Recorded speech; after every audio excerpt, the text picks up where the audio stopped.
Hello everyone, I'm Josh from Thursday Film Club, and I'm going to bring you guys a recommendation from Netflix. I watched a film on on Netflix. It was called I Don't Feel at Home in This World Anymore, or Idafa Hitwa, if you want to abbreviate it. It's a really stupid title, 0 out of 10 on the title, but the film itself was actually pretty quality, so I'm going to talk about it for a bit. The premise of I Don't Feel at Home in This World Anymore is, the first character that we meet is Ruth, played by Melanie Linsky. She works in a nursing home dealing with kind of elderly patients, and she's kind of going through medicated depression. She's basically getting more and more kind of pissed off with the world and all the kind of little injustices that happen to her throughout her kind of daily life. And this all builds to kind of a breaking point when she gets home one day and her house has been burgled, and they've taken her laptop and some silverware that's quite important to her and her depression medication. And so she basically kind of becomes a sort of vigilante, trying to kind of enforce manners essentially in the world. And she teams up with Elijah Wood's character Tony, who's her kind of very strange, very eccentric neighbour, and they both embark on this kind of adventure to at first go and find her stolen items, and then kind of progresses into something much different and much more serious and much darker. And this film is Macon Blair's directorial debut. Macon Blair is a long-time collaborator with Jeremy Saulnier, who did the films. Last year, he brought out Green Room, and I think the year before that, maybe a couple of years before that, he did Blue Ruin. And Macon Blair is the actor who's the main character in Blue Ruin, and he also appears in Green Room. And if you haven't seen those films, then definitely check those out. I think Green Room is also on Netflix. Green Room was maybe one of my favourite films of last year, so yeah, definitely check those out. But back to I Don't Feel at Home in This World Anymore. A lot of Jeremy Saulnier's kind of style has bled over into this film, in as much as the kind of realism of violence and the characters that engage in this violence, they're not necessarily very good at it, and there's a lot of kind of accidents that occur. There's also, in terms of the violence in this film, I think you could draw a lot of parallels between Tarantino's films, the kind of randomness and sudden outbursts of violence, and how they start and then within seconds they're over, and you're just kind of left with the consequences. And I think it also has quite a kind of philosophical, it deals heavily with the same kind of philosophy that you'd find in like a Coen Brothers film. And again, there is a lot of Coen Brothers in this. Again, in terms of like the crime element, and maybe the criminals aren't necessarily very good at what they're doing, but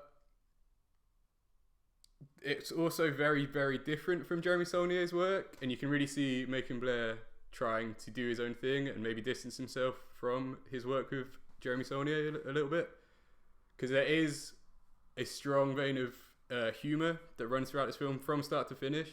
And especially when you first meet Ruth, it is quite a kind of playful introduction, even though it's dealing with quite heavy stuff. There is genuine laugh out loud moments for most of this film.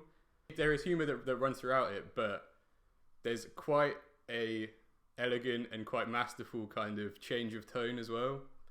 Like, there's a real kind of point where about a third of the way in, it starts to take a much darker turn and it becomes much more serious. There's all kind of different elements that get brought in, and it does kind of play around with different kind of genres quite a lot. But there's definitely humour consistently throughout it, and it really kind of blends the quite grim quite real feeling violence with this dark humor, some light humor, some kind of like goofball kind of quirkiness, and it does a really good job of that. And I think a lot of that comes from the chemistry between Ruth and Tony and the performances of these actors. This is perhaps like, this might be the most I've ever enjoyed an Elijah Wood character on screen. He's definitely very charismatic and is genuinely a really comedic character. And he's a lot of the kind of the heart and the kind of innocence of the film, and he definitely performs well with that responsibility. And I guess to kind of contrast with this kind of quirky relationship that starts building between Tony and Ruth, there's villains who are also, I guess, equally as kind of strange and eccentric, but genuinely quite sinister as well.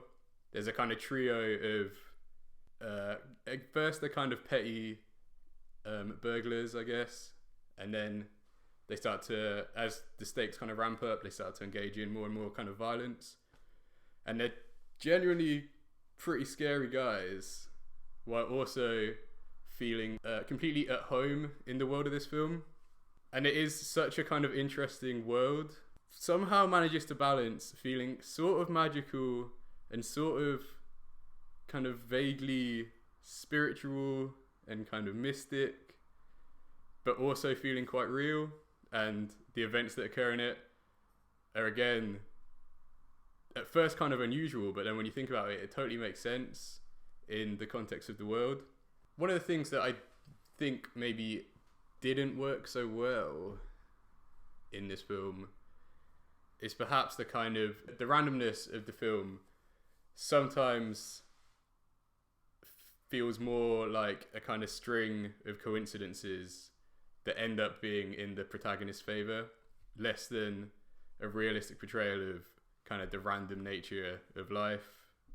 And like, as much as I liked Elijah Wood's character, there's definitely elements to his character that are a little cliche in terms of American indie films. Like, there's a lot of kind of Napoleon Dynamite in it, a lot of like Adventureland.